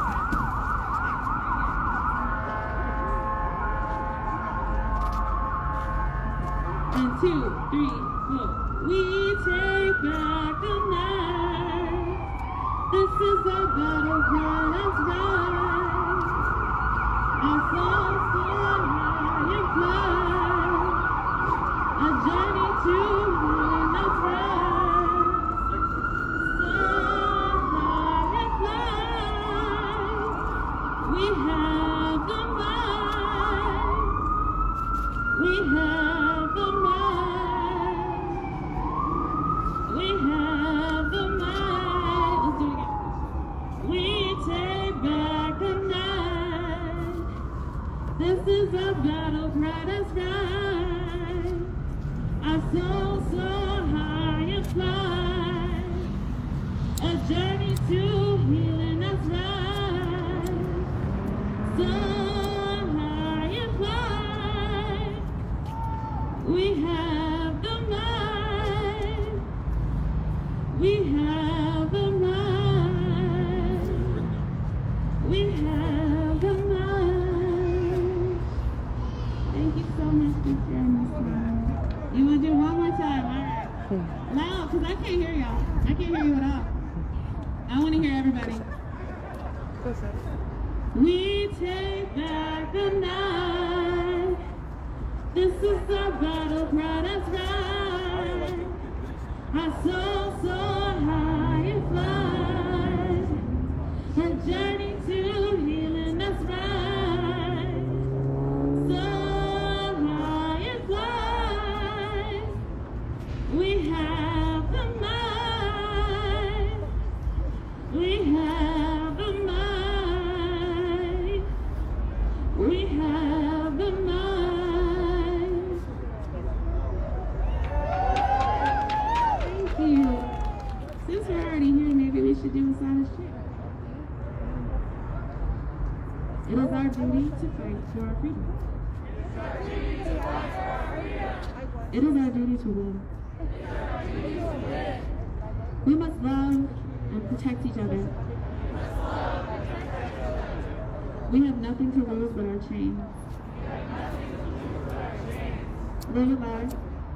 It is our duty to fight for our freedom. It is our duty to win. We must love and protect each other. We have nothing to lose but our chains. I need to see every fist in the air. High, like you're proud of it. It is our duty to fight for our freedom. It is our duty to fight for our freedom. It is our duty to win. It is our duty to win. We must love and protect each other. We must love and protect each other. We have nothing to lose but our chains. We have nothing to lose but our chains. We have nothing to lose but our chains. We have nothing to lose but our chains. Thank you so much, y'all.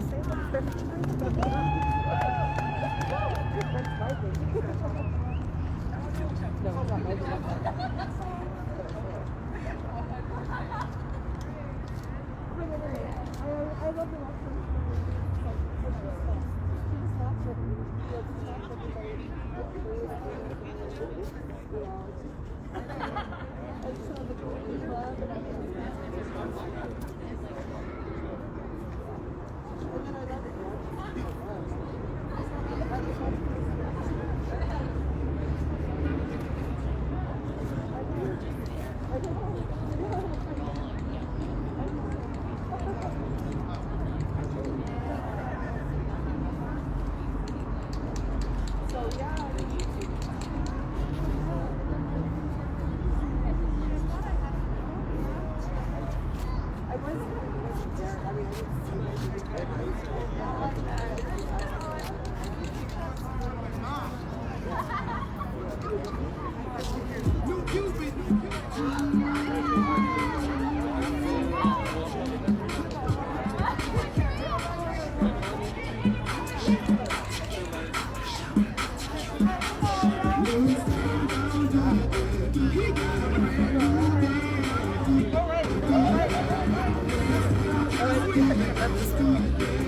nervous then.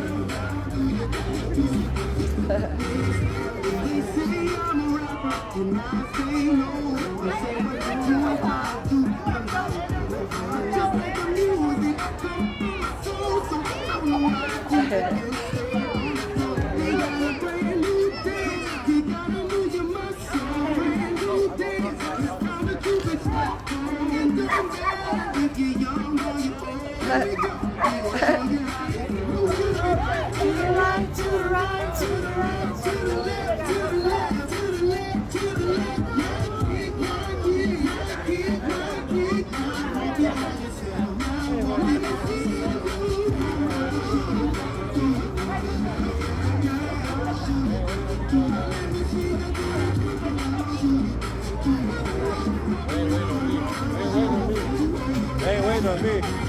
I should get bro out there. Bro! Well, cuz, you wanna hop out there with me? Wanna hop out with me?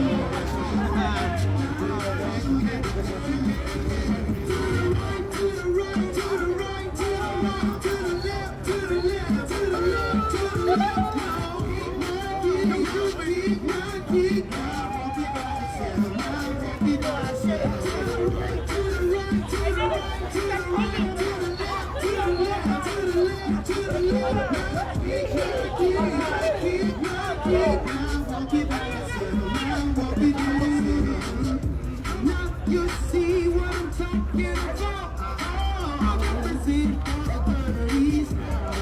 With no swinging in love. King of swing. I wanna show you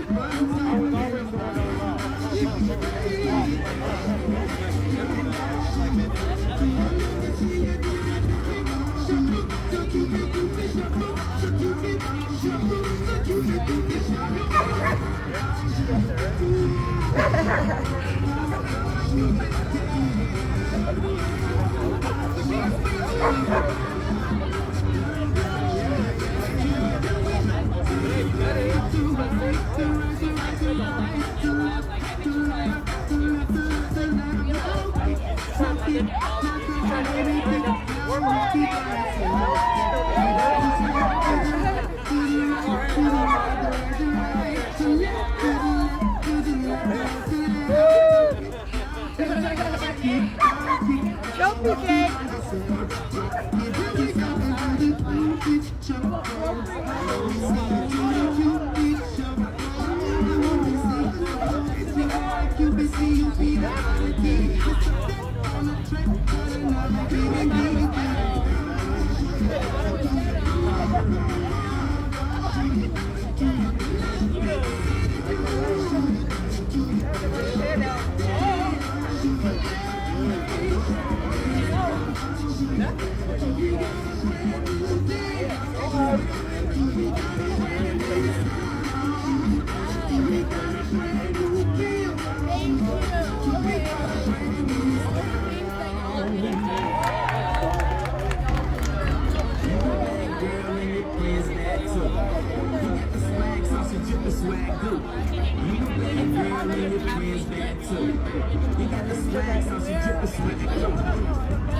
Oh no, he's still going. He's boss. You held the record tonight. He's had his camera going the whole time. I know, he's doing a good job. Very hard to win. You know.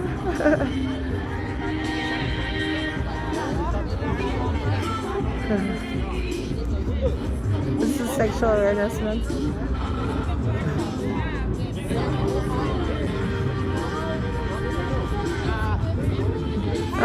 Burned down to the bottom.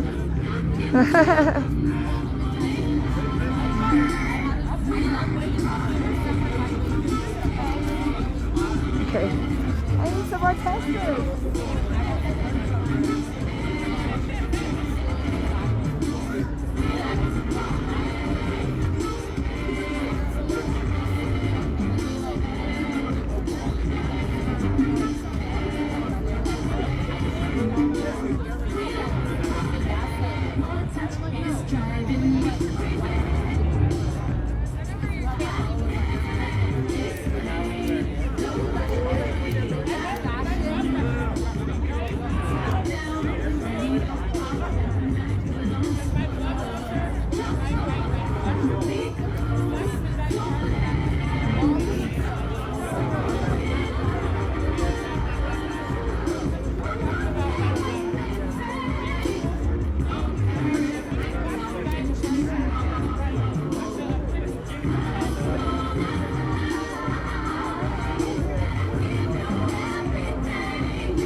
stay with me.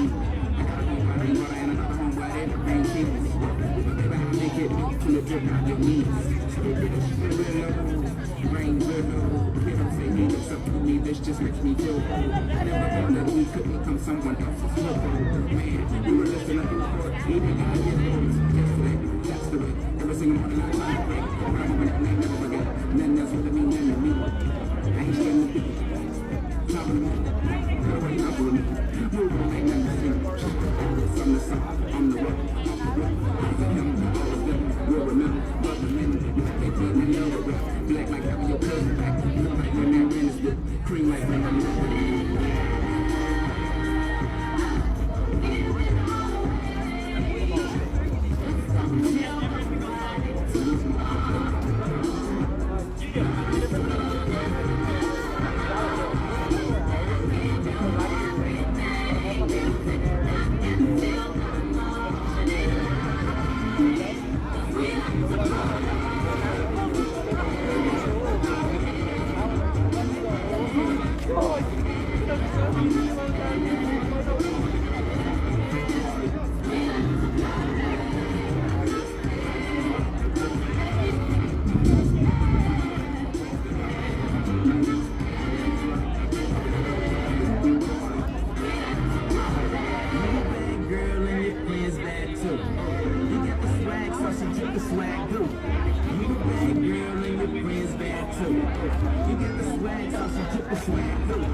No, trash.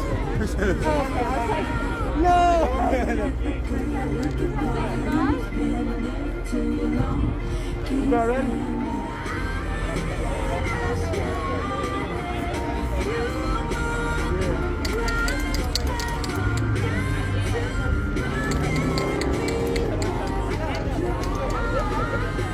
For what?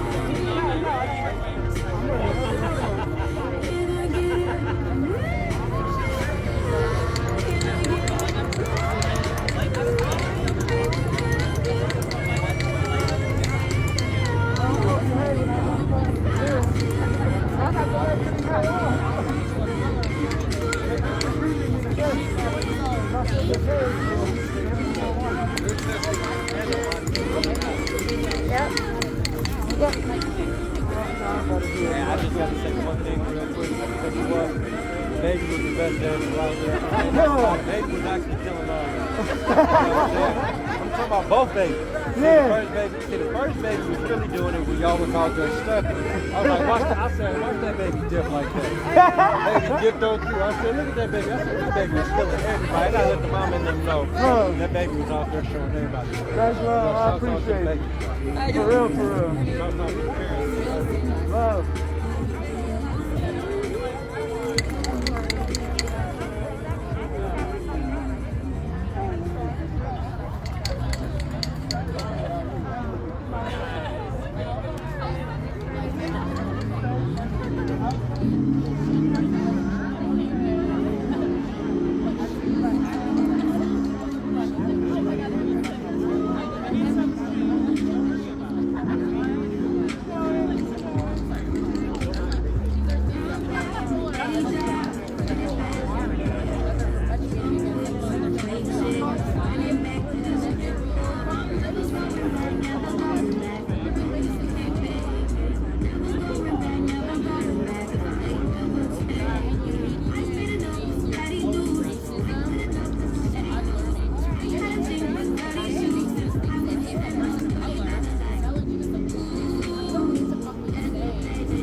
Like from the age of 8. What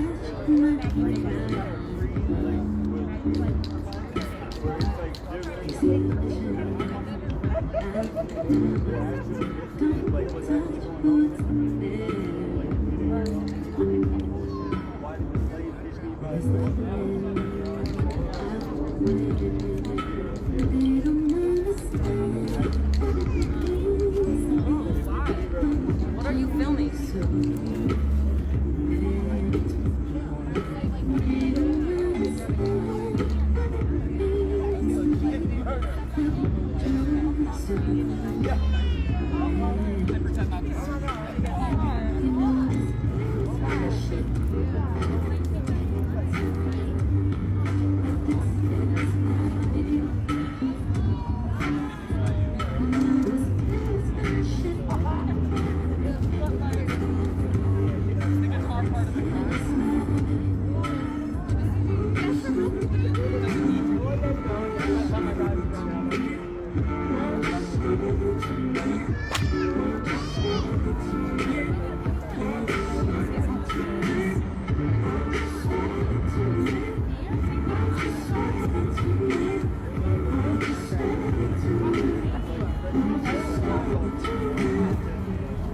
Don't touch my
That was totally not. I didn't realize. I mean, I know, and that's what part of my life.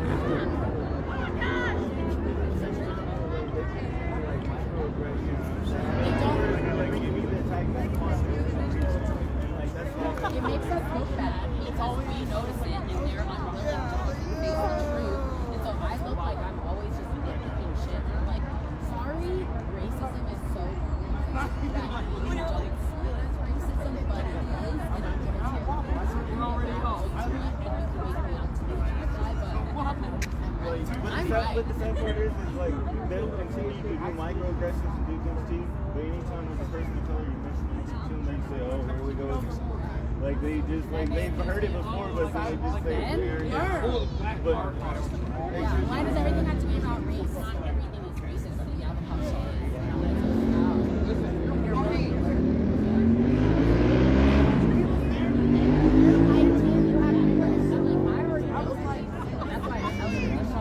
Black women should not have to keep doing this. So yeah, I don't. It doesn't matter where it's coming from. You don't want to have it come from a white person or a black person. Fuck you. I'm going to tell you. But why do like black kids gotta go out in the streets and try to tell you? That's my thing. They don't see this like you know people. You're just like I can't even see 80%.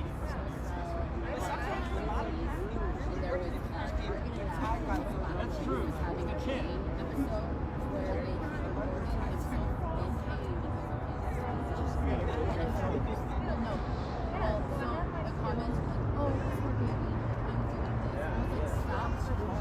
Sharing black people. They're doing this because they want to find matches. It's like, why do you want to see black guys in pain or you don't want to help? And that's the thing. It's racist to the core. Since forever, they thought that black and brown people don't hurt, and they don't feel pain the same way white people do. Not even so. No, take it even like like deeper to what they actually feel.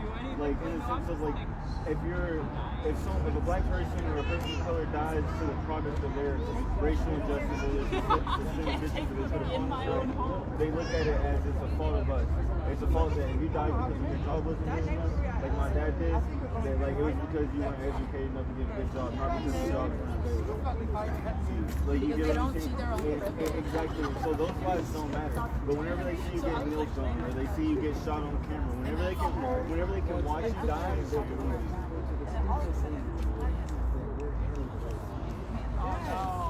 And that's why they're okay with sharing those fucking trauma videos of more black people getting videos and hurt and traumatized. Stop fucking sharing that shit. Why do you need to see the videos to know? You're a fucking but something that, you know, like if you want to spread that fucking message, you don't need to share your videos. Like,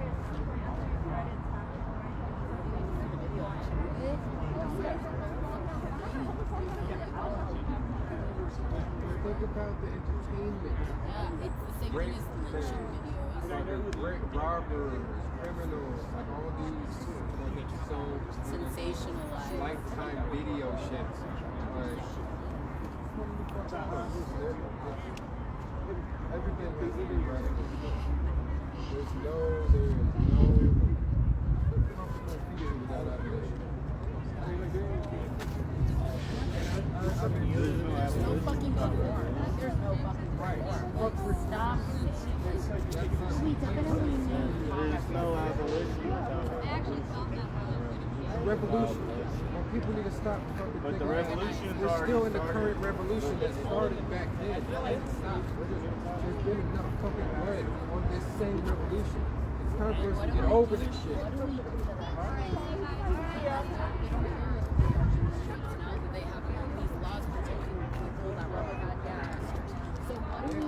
Where people flocking and drive during the red light. They're fashion.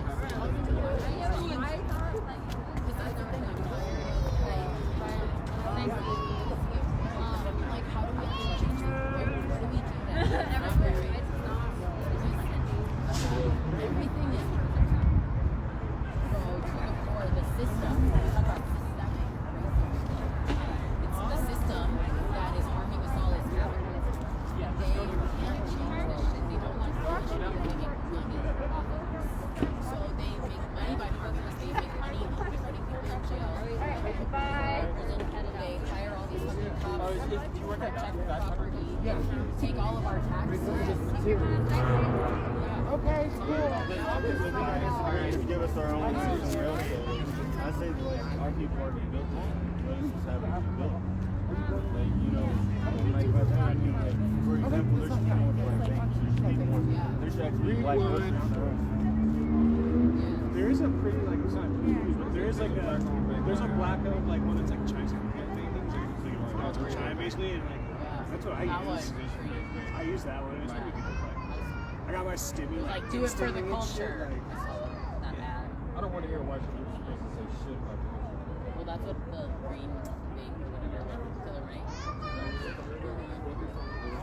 I know, but I was like, why does it sound like a white person wrote this? Because they do. No. Yeah, they're the that's what copywriter. Malcolm Like, do even it for told the us. culture. I'm Like he's just a black puppet. He's a modern day. It's the modern day that's house embarrassing. Negro. I don't know. And not in an offensive way, but that's really what it is. Yeah, he is like that. You know that Killer Mike's dad is. So he's like all over. He's all for activism. It's like Rick Ross, you know, like. I'm like, oh, you're kind of, you know, like you're still kind of pro cop because you're like, look, they're not so bad. My dad.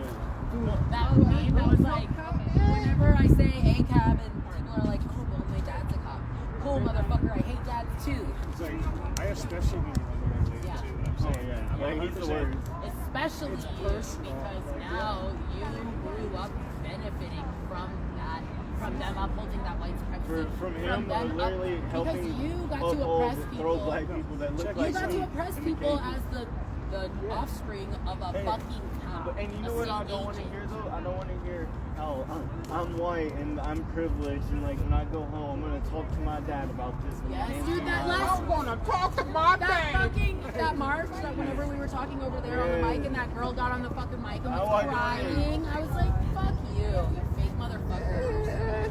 Are you mad? Are you as mad as me? Bitch, we've been mad for a long fucking time. This is your first protest ever, and now you're gonna go home and talk to your racist dad. Good for you, don't tell us.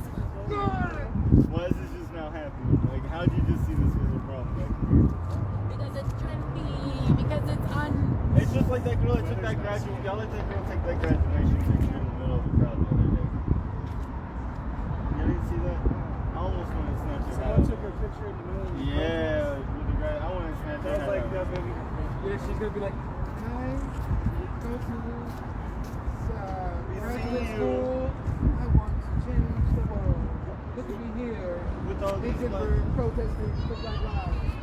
No, that's gonna be her when she runs for senator. And all these white liberals will vote for her because she has that picture. Just like they will Bernie Sanders, just like they will any other white person that's ever showed up. They're giving way too much credit just for showing up, just for saying something. You're supposed to thank them. No longer say thank you to them. I say thank you to the brothers and sisters that show up. So, exactly. Okay, so there's like people in my DMs and it's me. I feel like, please fuck me first. Like, they followed me on because of like a meme page that I commented on. They liked my comment and they followed me. So, they posted infographics that they made about scientific racism. And I was like, good.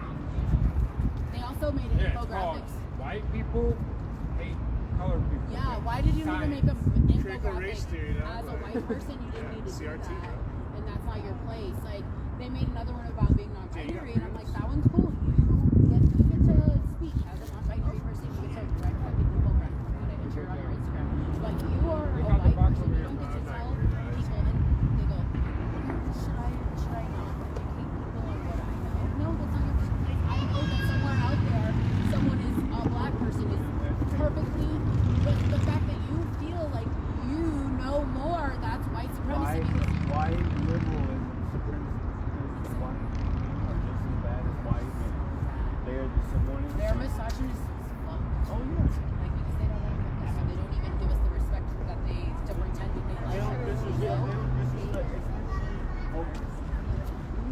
And they keep in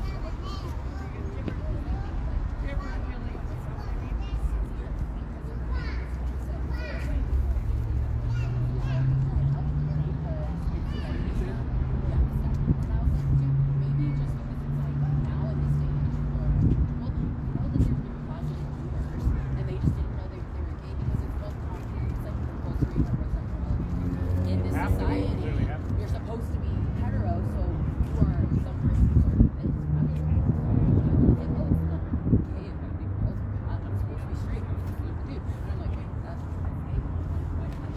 She didn't want me to, whatever. She was like, I do. And everything's a spectrum. And that's the thing, like, fuck y'all. You can people and how they say it. It's all very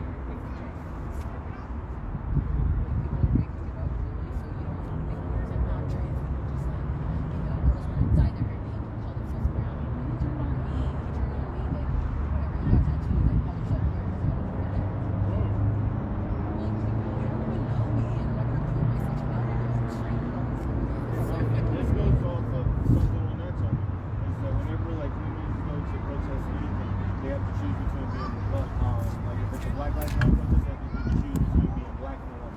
If you go to a gay lives protest, you have to choose between being gay and black. You can receive.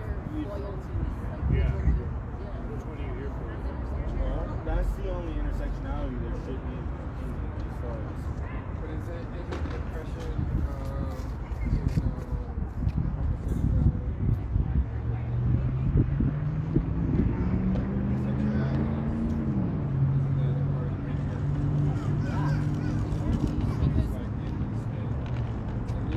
It reinforces the picture.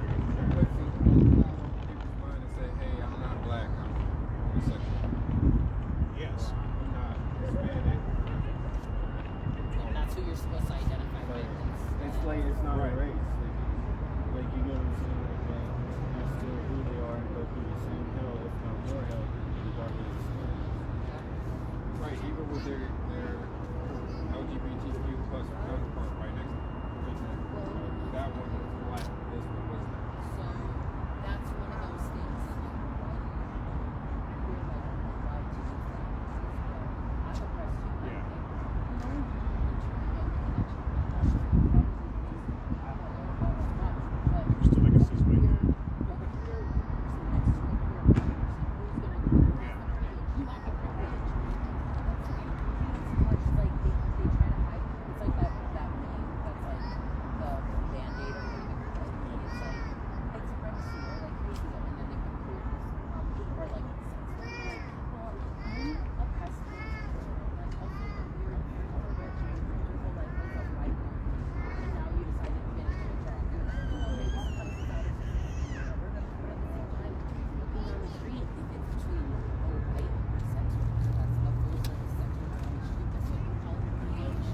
Wait, let me steer you to our own bias. So like our own bias, how come we have the Okay. I thought this was going to 8:30. What time is it? It is. What time is it? What time is it, guys? Oh, it's 8:30. Okay. Well, I'm gonna pack up and call it a night. It was a wonderful night, huh? Remember, exactly. But also we have a duty to fight for our freedoms. We have a duty to win.